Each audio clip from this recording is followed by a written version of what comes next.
I'm not going to use the word populist, even though that's in the title very much. I don't like that term. It denotes too many different things.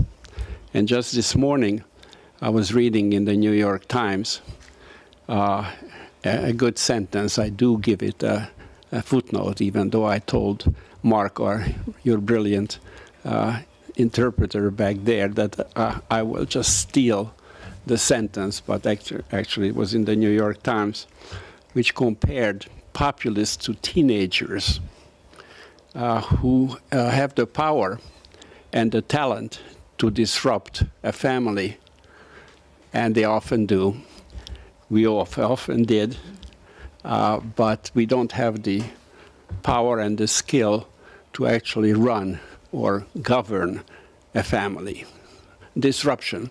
And so I think populists are doing just that, but I don't think they are acquiring the power in the long run, to cause too much trouble. I think the negative news is somewhat exaggerated, even though precisely the country that I'm about to talk about, which is the United States, my acquired homeland, is experiencing a major disruption, not just by a president who is acting often as a teenager, tells one thing one day or 1 hour, and the opposite the next hour, and lies all the time, which teenagers often do. Maybe not very serious lies. Some of us did not lie extensively, but there are white lies. Well, this president lies all the time, and he is immature. But I don't believe the United States will, in the longer run, follow his lead. But I don't want to get ahead of my story, so let me just start out curiously enough by talking about the United States. I want to tell you a very old Soviet joke, which comes from the 1970s, I think. And if some of you heard it before, then please forgive me. I probably will ruin the joke as I try to tell it, but it has a Russian man, let's call him Ivan Ivanovich, who by then somehow acquired some money, and he wanted to buy a car. This is a fantasy, I hope you realize that. So he goes to the store where they sell cars, and let's say Volkswagens. And so he says, I'd like to buy a little Volkswagen. And the salesman says, well, what kind would you like to have, Ivan Ivanovich? So he describes in some detail what he would like. He would like an automatic transmission, a good FM radio, et cetera, et cetera. And the salesman writes it down, and no problem at all. And so he settled the business. And so he asked, well, how much will this cost? Now, I have to give this figure to you in dollars. Makes more sense because the value of rubles has changed, so much over the years. So the salesman says it will cost $130,000. Well, $130,000. Ivan Ivanovich reaches into his inner pocket and pays the salesman. And $130,000, that's an awful lot of money. And so then he says, well, could you tell me, comrade, when can I pick up the car? And so the salesman looks at his schedule, and he says, let's see, this was in 1978, he says, would it be all right on March 13th, 1995? March 13th, that's a long, long wait. But the man says, well, sure, that's quite all right, and he leaves. And then something occurs to him as he gets to the corner, and he goes back. He says, excuse me, comrade salesman, should I come in the morning or in the afternoon?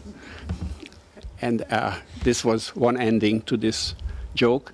There's another ending. And the other ending says that he goes back to the salesman and says, would you make sure that it's in the afternoon? And the salesman says, why? Because I have an appointment with a plumber in the morning. I tell this story with a purpose, because when you talk about the United States and the enormous, if I think only short-term changes underway there, they have little to do with economics. They have little to do with the shortages that the Soviet Union is most famous for. Your parents and grandparents certainly could tell you stories about the long lines. I remember going to the Soviet Union and seeing strong lines for food and other items as well. Shortages is the important key to the Russian economy, in my judgment. In the United States, we don't have shortages. It's even generally speaking, money is not the key issue here. Maybe to the extent that the distribution of money in the US economy is eminently unfair, excessively favoring the very, very rich. But the issue is still not money. That's not what brought Trump to power. What brought him to power is a crisis of identity more than anything else.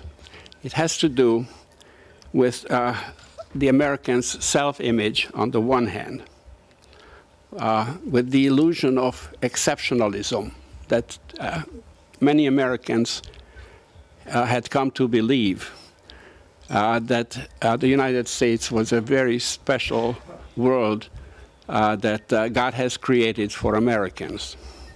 And I'll talk about this in just a moment. The other crisis, identity crisis, has to do with the international role of the United States, with geopolitics, the belief in the need for the U.S. to take care of all problems, since the United Nations Security Council is hopelessly deadlocked.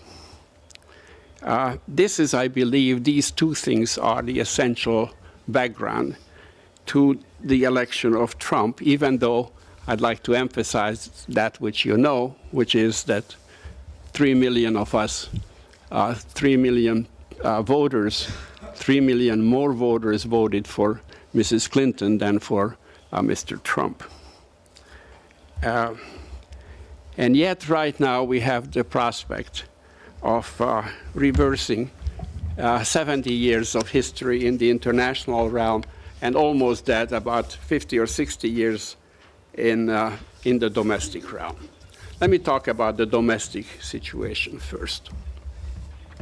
I think few people appreciate the extraordinary, even the revolutionary, radical changes that have taken place in the United States since the 1960s. I was already very much a resident. I was already a professor in the 1960s, and I felt it very deeply, and this is, I will give you a summary of that. Only after World War II did the United States begin to integrate itself, giving blacks a place in American society. And that was done by President Truman when he integrated the armed forces of the United States. And even after that, segregation remained a key aspect of American life. Not so much by law, although in the southern states, the states, not the federal government, the states did enact many segregational laws simply because the whites ruled and they believed that blacks should be in the back of the bus and go to different schools and so on. I saw a little bit of that, I think a couple of years ago at one of our meetings here. I related this personal story from 1958 when during the spring vacation, I was a student, And I was in the heartland of the country, in Indiana, state of Indiana, where I was a student. Some of my new friends said, would you like to go to Florida during the vacation? I said, hey, are you kidding? Of course I would like to go, especially when they said that's where the girls are. In fact, there was a movie made, excuse me, about these parties at the time. And so, in any case, that's neither here nor there. We went in a big car, I think 7 of us, in a big American car. And we made one stop at a motel in the state of Georgia, not to be confused with Tbilisi, but this is the state of Georgia in the United States, in the southern part. And in the motel, there was a neon light and a neon message that I will never ever forget. It said, excuse me for the now wrong expression, but this is what it says: no niggers, no Jews, no dogs. This was still 1958 in the United States of America. Now, there were other trends as well, and they took off particularly after the death of John F. Kennedy. His promise was realized by his successor, Lyndon Johnson, whom I consider, after Lincoln, the most important president of the United States, despite Vietnam, for which he is in large part responsible. And that was a tragedy. But domestically, he revolutionized basically the United States, and he could do it because he used to be a Southern segregationist.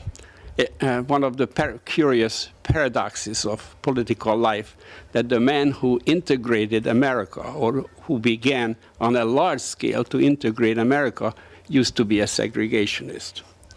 And that's when American society, which I experienced, began to change significantly. Women, not just the right to vote, but the right to be equal, salaries still to this day have not kept up with men's salaries, but the role of women in American society has changed. Housing, education, and of course for blacks, extraordinary changes. And I'll just mention one thing here. It was called affirmative action. That was enacted in the late 1960s by the federal government, and not imposed, but encouraged schools and employers to apply it. What did it mean? It meant that if you had, this was in theory, if you had 2 applicants, and one was a white man, and the other one was, let's say, a black man, or a white or black woman, then you should affirm the right of women or blacks or other minorities to get that job. Now, on paper, this was fully justified after a century of segregation and so on. And yet, today I understand that it was a source of problems, because every time you advanced a black man, and that was a great thing, that white man who didn't get the job and who was possibly equally good, maybe in some cases better, obviously felt that he was discriminated against. In other words, a discriminating movement produced discrimination as well. Many other things happened at that time that was led by elites. Yes, the liberal elites especially, but also conservative elites. Nixon would have had a chance to reverse these trends. He did not. President Reagan would have had a chance during 8 years to reverse these trends, and he did not. In other words, the American elites pursued this path towards equality and doing justice to blacks and to women with great determination, even though the publics, as we now understand better than we used to, the publics were not quite on board. They had some issues, some problems with this, and I suppose especially white males, which I suppose we in the elite did not notice. Professors are part of the elite, I suppose. We did not notice, or we did not pay attention to, or did not want to pay attention to, who knows. But this is the essential background to Trump's rise. This is the rebellion of whites who feel that they have been discriminated against. And you know, there is something to this. I'd like to, much as I supported integration greatly and continue to support it, but I'll tell you just one little story. I was the chairman of a political science department at a college, and we were hiring and a new younger faculty member. I forgot now when it was, maybe in the 80s. And one of the three finalists was a black guy. And we hired him. And, you know, we told ourselves that he was as good as the others. Looking back now, I think we cheated a little bit, because the school's, I guess you would call it in Russia, rector, the dean, encouraged us, did not press us. It was our decision. There was a vote in my department, but we were encouraged to hire, at long last, a black professor. And it happened in many other places with women as well. So this is a very real issue. It's not good versus bad or bad versus good. It is more complicated than that. But in any case, American society pushed ahead very vigorously, led by the elites, political, journalistic, academic elites, to press towards a more equal treatment of all people, which of course we all support, but we didn't notice, maybe didn't want to notice, that white males were not on board at that time. So what we have now is a popular rebellion that Trump took advantage of. He has great political skills. He understood the feelings at that time. He understood that for every young man, every young woman, and every young black man, there is a white man who was pushed out of a job that used to belong to him. So we have an upheaval, which I believe, I don't want to go into more details, I don't have much time, but I do want to mention that what has made it possible to a great extent is the internet.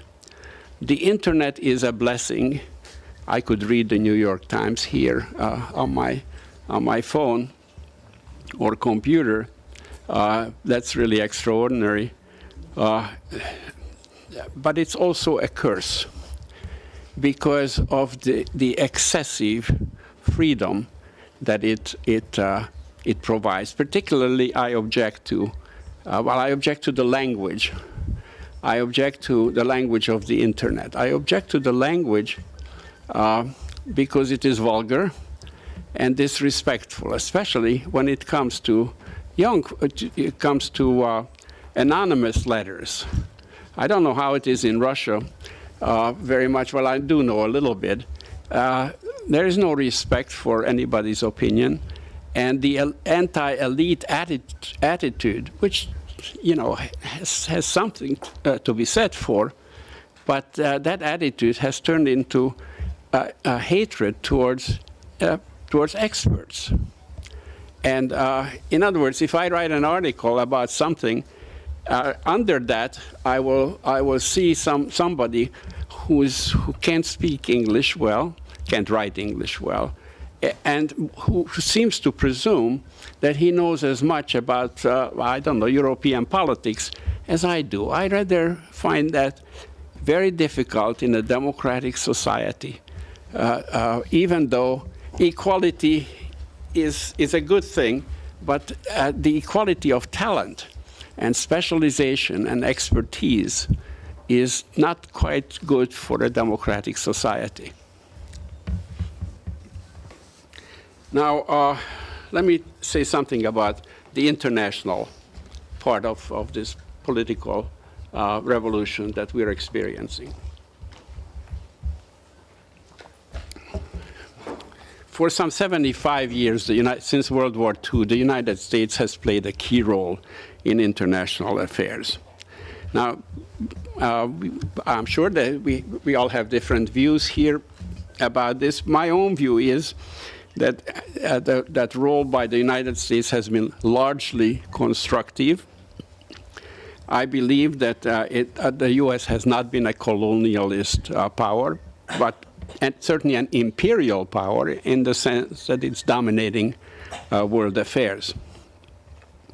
As much after the end of the Cold War as before, even now, obviously, the public in the United States does not want to play that role anymore. But the U.S. has not been an imperialist power like France or Great Britain or Holland or Portugal or many others over the centuries, in that it did not fight or did not get into this area or that for material advantage. And aside from Japan and Germany, the U.S. also got out as soon as it could.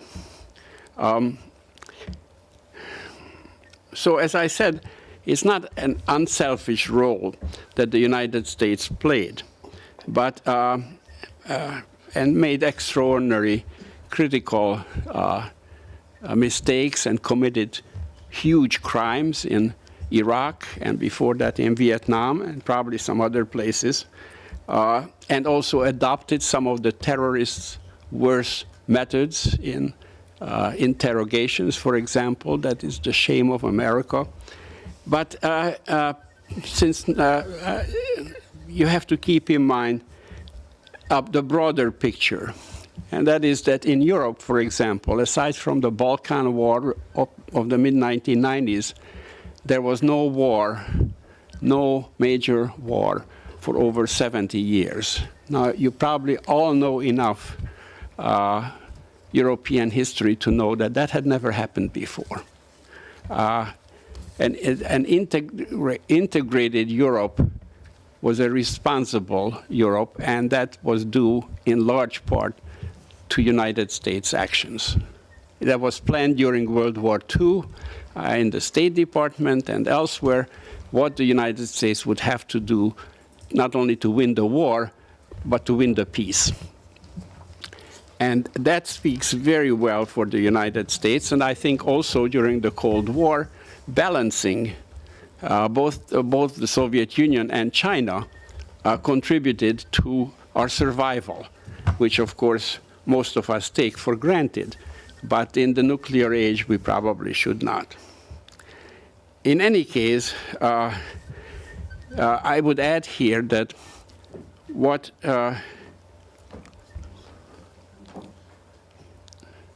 the situation was made worse, however. The reason why the U.S. is not generally admired or liked in the world is because American hypocrisy, which is to say the gap between America's words and deeds is huge. America has a self-image that is very different from the realities that America produced in the world and produces to this day, simply because Americans, partly because of the very religious culture and the perfectionism that characterizes American political culture, constantly tell themselves that they are better than they actually are. So be that as it may, Trump has captured the essence of resistance to the elites, the hypocritical American political and academic elites, and decided that he would say that we should do in the world only what's good for America.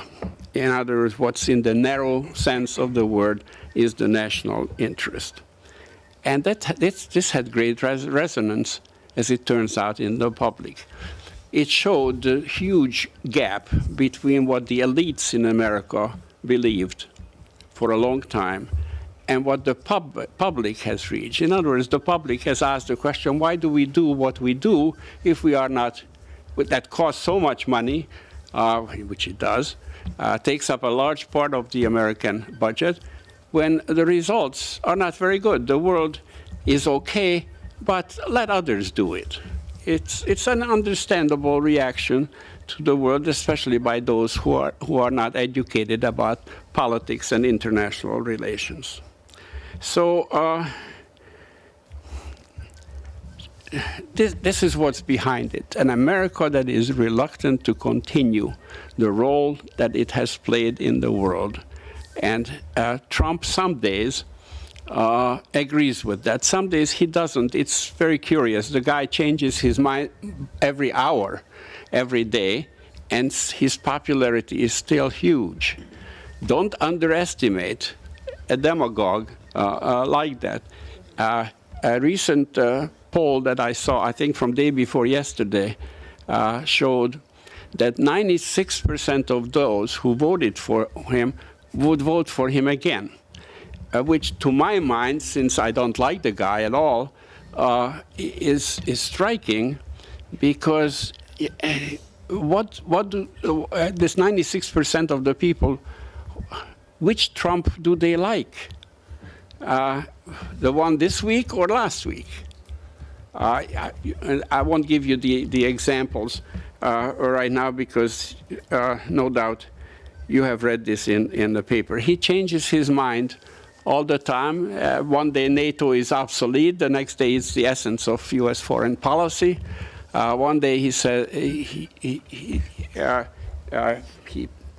praises a statesman. The next day, I don't want to deal with him. He called Erdogan in Turkey after this plebiscite. This referendum was passed, and Turkey today is a very bad dictatorship. Now, what the consequences of his policies will be, I don't know, but I do see a vacuum here, a vacuum that after the U.S. withdraws from some commitments, as I think it will, who is going to fill the space? Will it be anarchy, or will it be China or Russia? I don't think so. Certainly not the European Union, which is facing huge problems. He has managed to uproot the traditions of the last 70-some years, and with NATO, with very key trade agreements, with with the uncertainty about sanctions towards Russia, for example, which during the campaign he said he would end, but he hasn't. He might. You never know. I can't be surprised anymore by whatever he says. In short, what we have now is a good deal of uncertainty, and we just don't know what the future will bring. But what we do know is that he has to be taken seriously, because he represents a new way of thinking about the world and about America that many people support. Maybe the majority the next time will not. I certainly hope that's the case. But you have to beat somebody with somebody. And at this time, the Democratic Party is leaderless. So my conclusion, because I'd love to get your questions, so I don't want to talk too long. My conclusion is that Mr. Trump and populists elsewhere are not a short-term phenomenon. Don't underestimate him. Don't look just at what he says, the empty content, the ridiculous tweets, with which he spends his time, or watching cable television and commenting on an anchor's presentation. I mean, it is unheard of. But he has to be taken seriously because he and his likes elsewhere understand the strength of nationalist rhetoric more than anything else. A serious consequence of his presence in the White House for a long time, especially if he is reelected, will be retrenchment for women, for blacks, for gays, because they don't vote for him. So therefore, they will be disregarded as much as possible. Internationally, as I implied a minute or two ago, we are facing the prospect of a vacuum. I don't know how whoever is back there, Natalia or Mark, translates this. They are brilliant. They probably know it already before I say it, which is that there is a saying in America, when the cat's away, the mice will play. I hope it has its Russian equivalent. But this is the real danger in the world. America's withdrawal in my judgment, it opens the way for irresponsible leaders and irresponsible countries to make trouble. It's unclear now what kind of deterrence the United States or NATO can offer in the world, because the president wants to spend a lot of money on the U.S. military. On the other hand, he claims some days that NATO is obsolete. The world is used to a more or less steady combination of fear and respect from the United States. And I believe that there is no respect now, and there's less fear as well. And that's a very bad combination. The important thing is not to like the United States, but from the point of view of world peace, which after all is the most important thing there is, no war, no war, no war. That's what really matters. From that point of view, it is essential for all the bad guys in the world to respect the power and fear the response of and by the United States. So given the uncertainty of U.S. response, what I fear most in the world is miscalculation.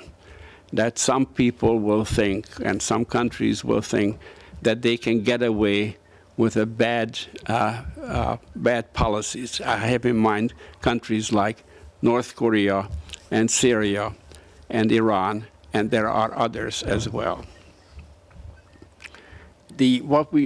For sure, the so-called liberal international order that was born right after World War II. I can't here describe the details of this order. Its important components.